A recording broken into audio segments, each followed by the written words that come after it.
Hello and welcome to a new video tutorial on YouTube channel of tutorialspedia.com. This video tutorial is part of a series of video tutorials covering different topics related to MuleSoft ESP.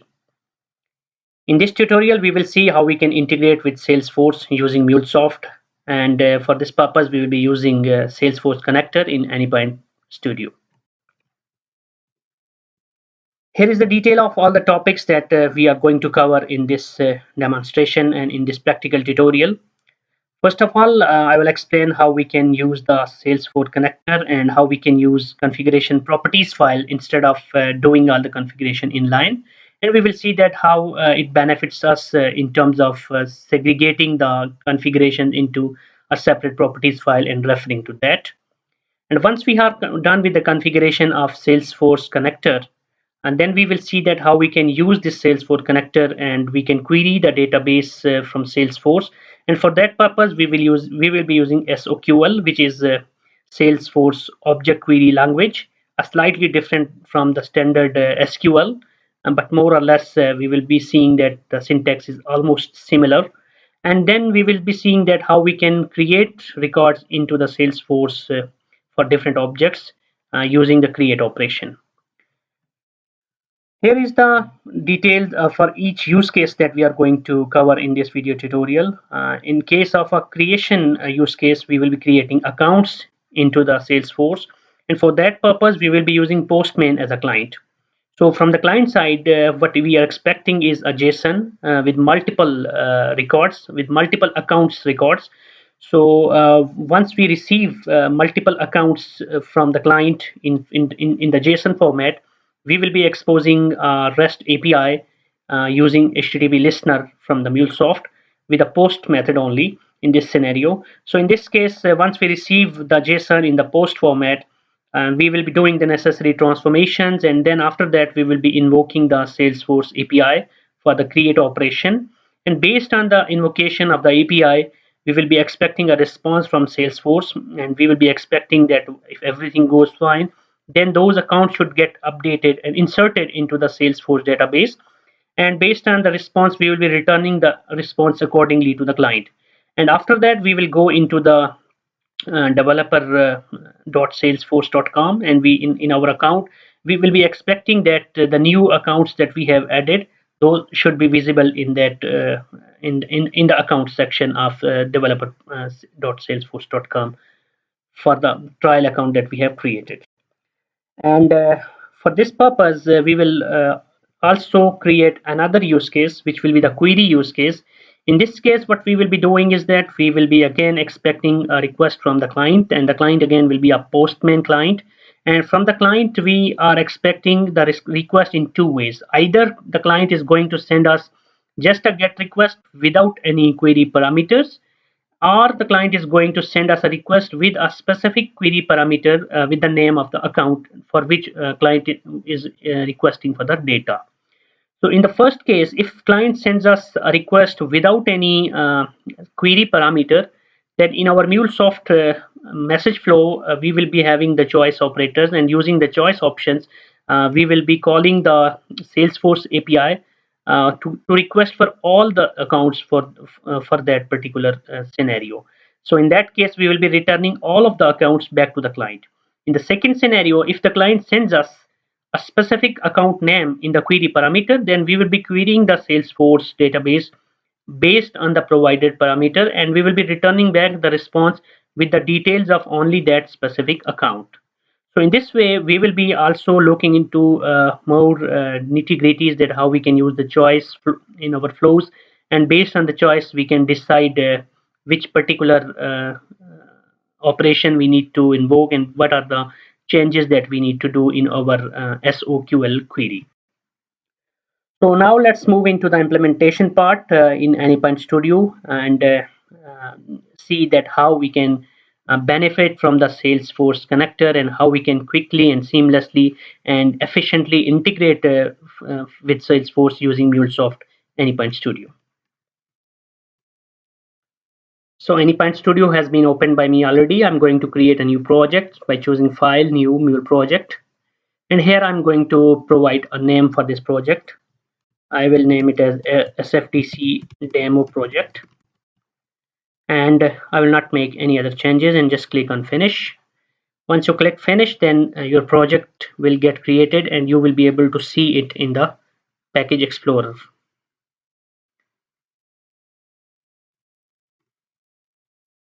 So the project has been created and you can see in the package explorer. And once we create a new project, by default it creates one flow with the same name as the project name. And now what we need to do is that we need to first create another flow where we are going to create the global configurations. So right click on this SRC, choose new, and here you are going to create a new mule configuration file. Let's name it as global because this is going to have the global details that we want.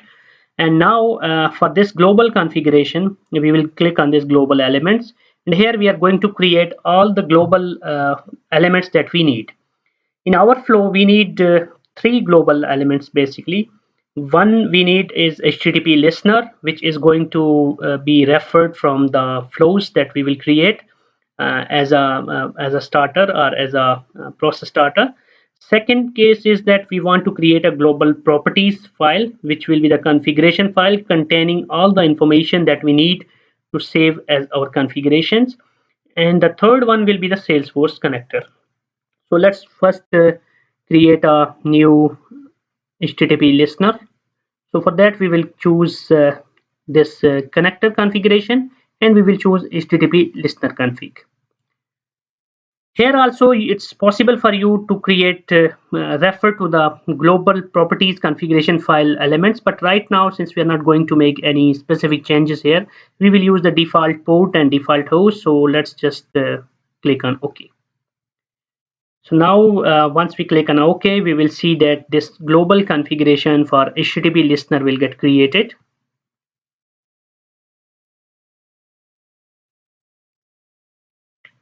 Now in order to create Salesforce connector, first we need to add Salesforce module. For that, if you see here, by default we have only core HTTP and sockets module added.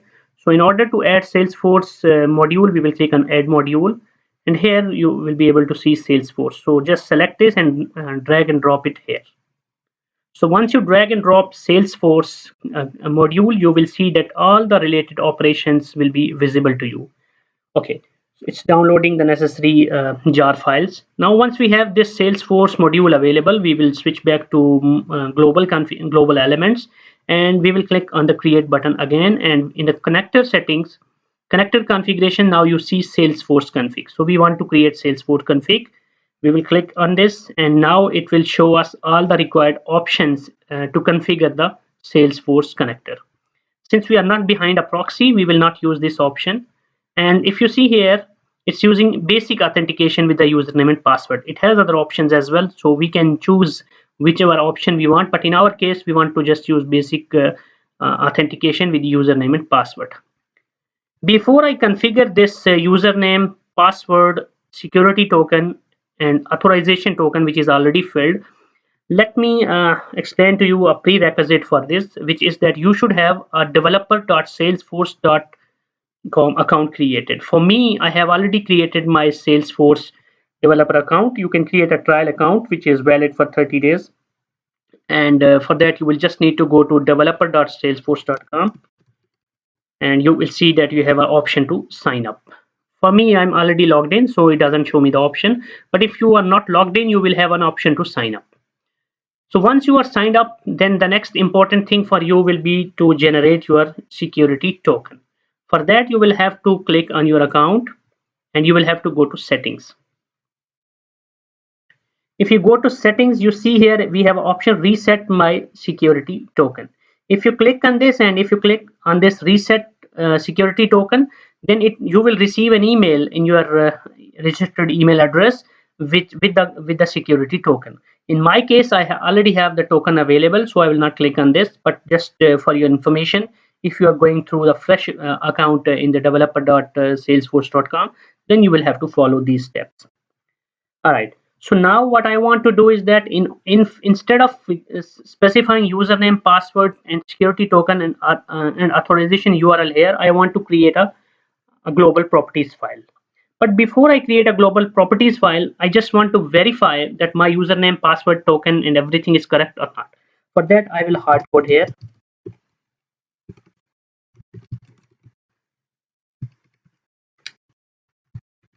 and I will just paste the security token that I have already with me. And once I paste this security token, authorization URL I'm not going to change, and I'll click on test connection. It will take a bit of time, and then if everything is fine, I'll get a success response. So I received test connection successful, which means everything is fine for me and I can proceed with the provided username, password, and security token. I'll click on OK, and you can see Salesforce config has been created, but we still need to create a global configuration properties file and put everything in that configuration file and refer to that. All right, so in the next step, I need to create a configuration.properties file, and this configuration.properties file will contain all the required properties that we want to be accessible globally and which we want to refer to from the global configurations. For that purpose, what we will have to do is that we will have to click on this resources and we will choose new and we will create a new file. You can give any name, but I will just give it a name as config.properties, but its extension should be .properties, and I'll click on finish. And here I need to paste the required configuration which I want to be made part of this.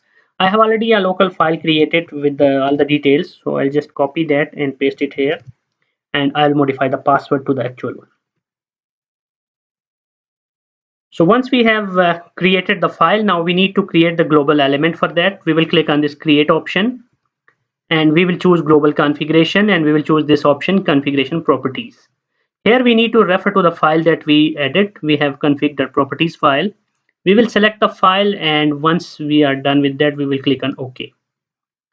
Now we have created a global properties file. Let me save it, and then it's time to do the reference to the global properties file for the Salesforce configuration. Previously we did the hard coding, so we will just replace the hard coding of username, password, and token. For the username $user, you should give the same name as you have given in your properties file. For the password, I will choose $, and then in the curly brackets, password. And for the security token, I will choose $, and since I created the element in the global properties file with the name token, so I will give it the same name. And for this authorization URL, the URL I created is with this name URL in the capital, so I will use the same. And now I click on test connection. So if everything has been configured correctly, I should receive a success response. So test connection successful, which means everything is fine.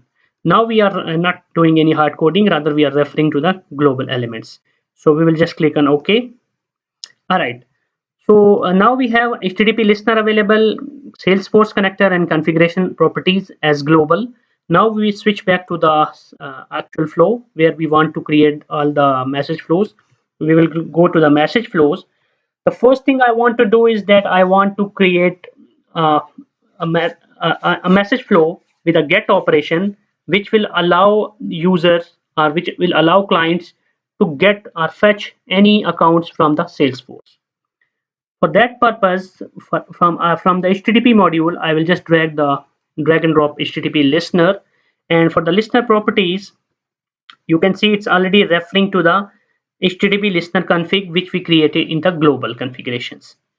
So now in the path we will give a name /account, and for the in the advanced we will select get only, because this particular message flow that we are creating is only to get the data, not to post any data.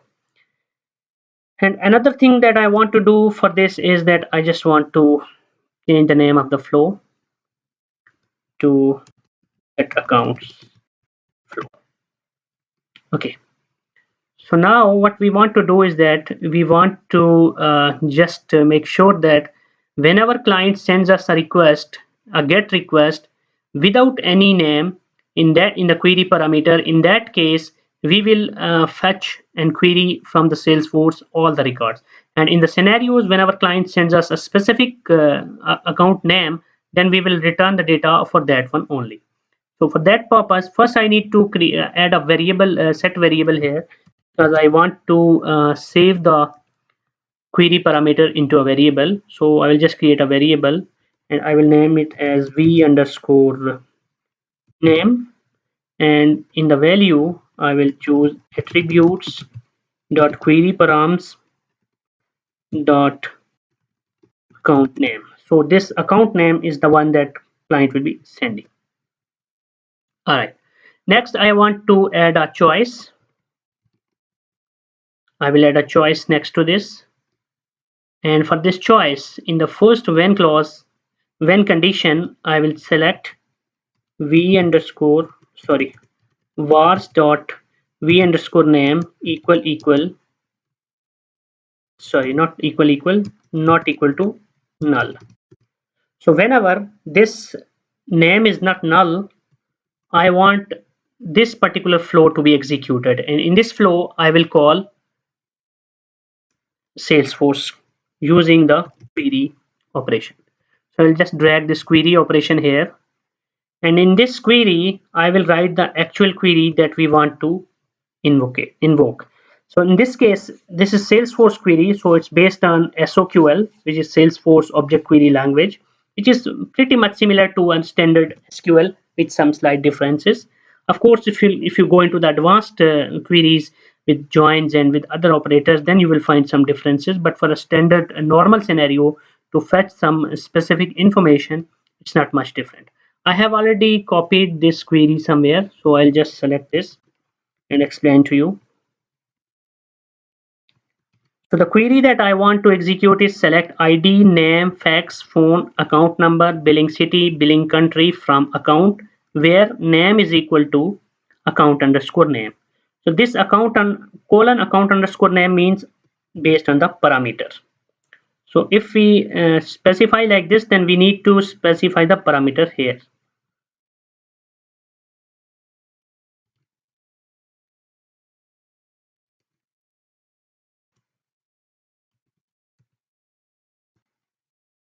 Okay, so the account name will be vars.v underscore name, which is the variable that we are populating. All right, so if you want to know exactly what are the type of other elements that are part of this account, you can refer to the documentation available on the MuleSoft developer.salesforce.com, and you can see here object reference for Salesforce and Lightning platform. For account, it shows all the fields which are available. So I selected a set of fields out of this which I want to query. Second thing is that since we did not add any account yet, but still we are going to call. So basically what happens is that if you create a developer account on Salesforce, by default you will see that there are some accounts already added. So if you choose here account list, which is a custom list I created, you can see that we already have 12 accounts available. So we are going to fetch out of these accounts before we move to the next step where we will be creating our own custom accounts. So in this scenario, we have already created the query, and now what we want to do is that based on this query, we want to return the response. But this is in Java format, so we want to return the response in the JSON format. So we will use a transform message activity next to this, and here we will just change it to JSON, and whatever payload we receive as a response, we want to return that back to the client. So this is a very pretty much simple scenario for the case whenever this name provided in the query parameter is not null. In the second case, again we want to query whenever there is no specific account number provided, account name provided. In this case, we will just, without the where clause, we will take the complete query. So I'll just put this query here and just save it. And after that, again, we will use a transformer. So in this transform message, we will drag and drop it over this flow. And again, here we will change it to JSON, and here we want to return complete payload.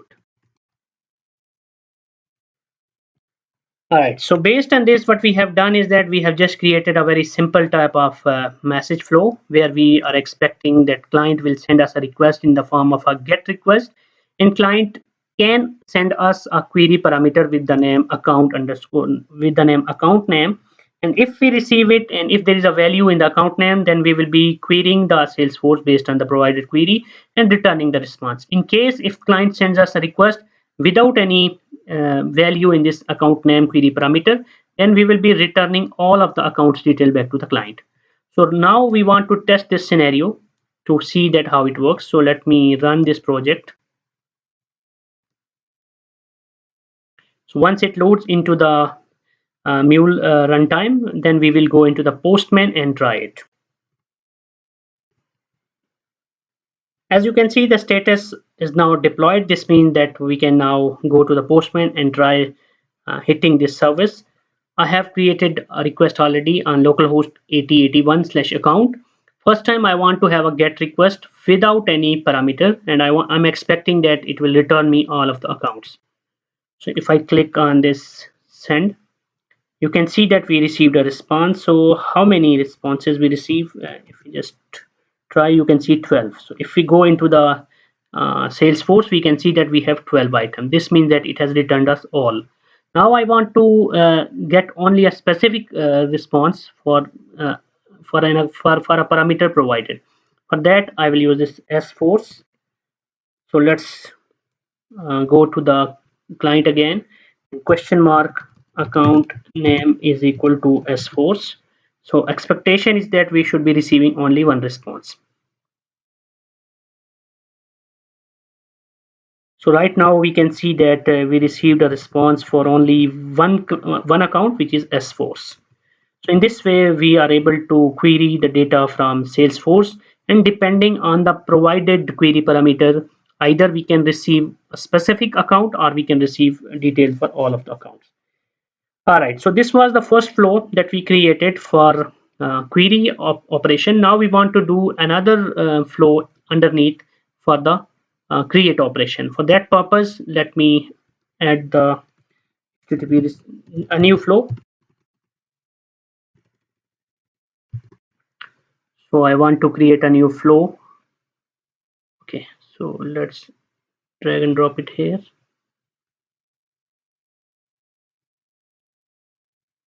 And in this flow, I want to add a HTTP listener first. I will just drag this listener to the source, and it should be referencing to the same HTTP connector. And in the path, I will keep it same because the difference will be based on the method. For the post method, we will be expecting the request to come to this flow, and for the get method, we will be expecting the request to go to the previous flow, which is get accounts. So for this, I will rename it to add accounts. So the flow name has been changed, and for the listener, I need to go to the advanced, and here I will specify allowed method to post only because I want to segregate for the get and post. Another important thing in case of this creation is that we also need to specify the metadata, that what kind of data we are going to expect. So I'll go to metadata and I'll click on this add metadata, and I will click on this edit option, and here we have option to add the metadata.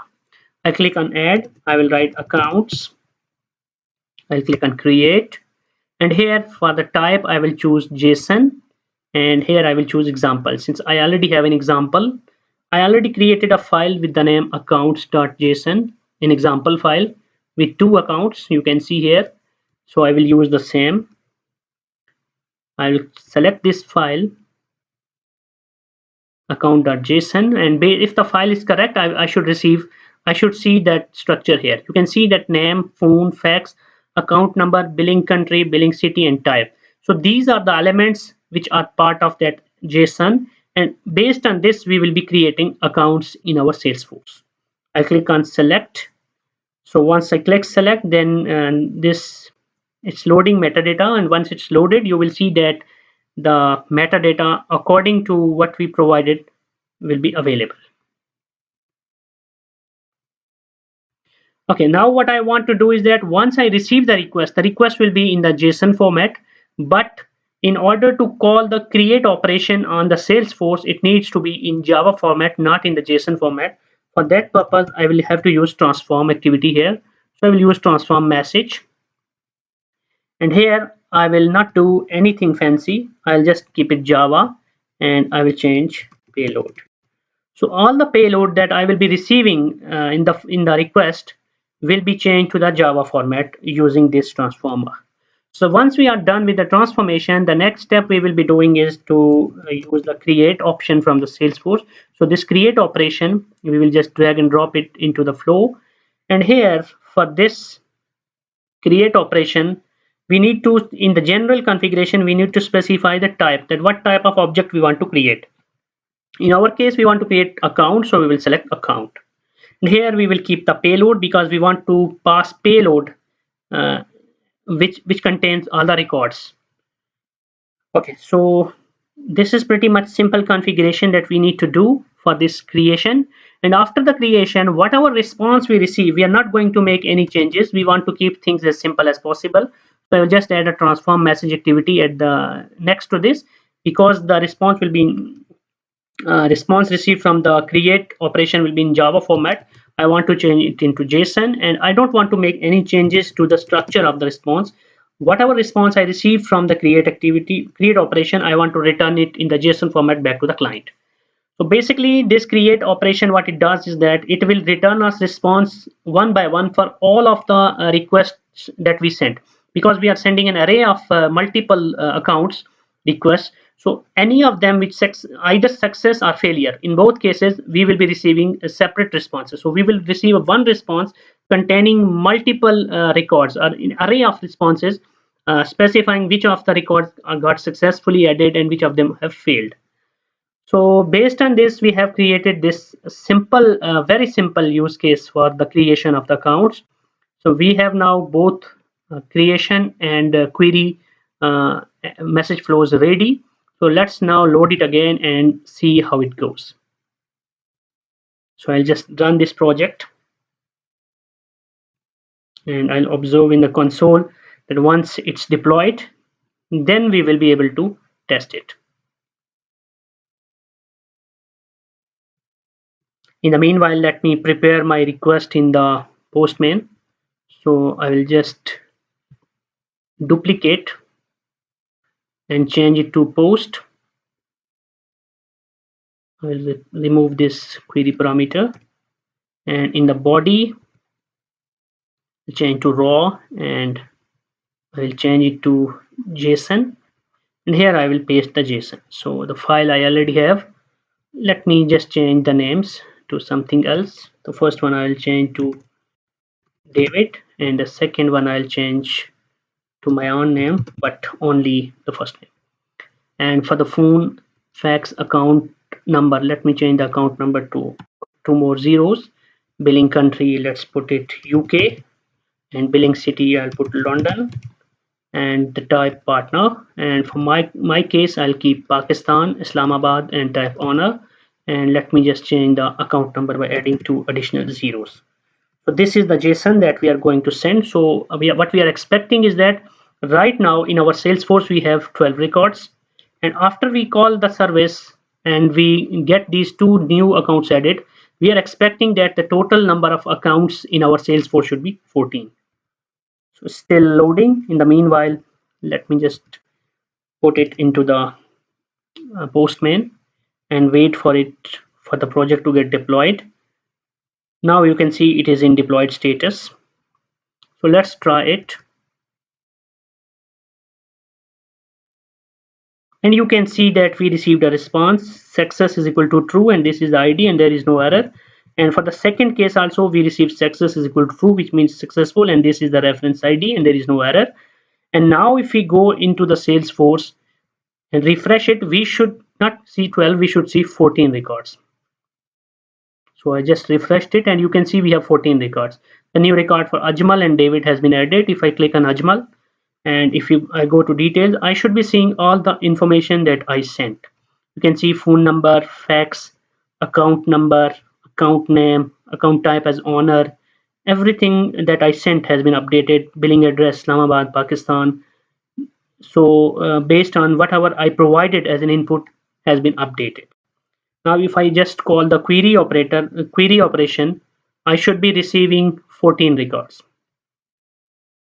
So I just send a query and we received all the responses. If I try to count it, you can see, sorry, right now I sent with account names, that's why I received one. If I just send with Ajmal, I should receive my account details, and you can see I received the detail for my account.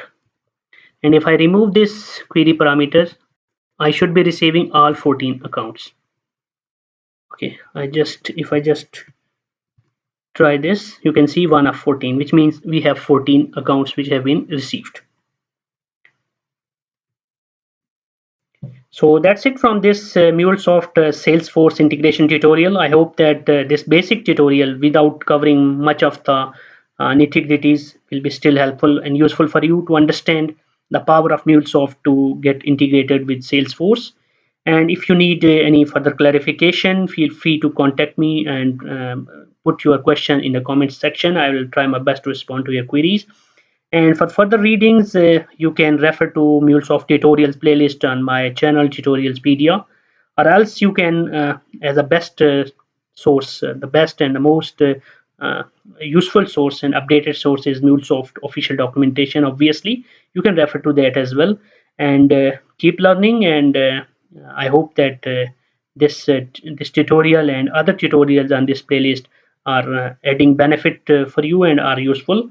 And if you like this video and if you like the tutorial on this channel, don't forget to subscribe to the channel and press the bell icon so that you are notified for any new videos added in future. Thank you very much.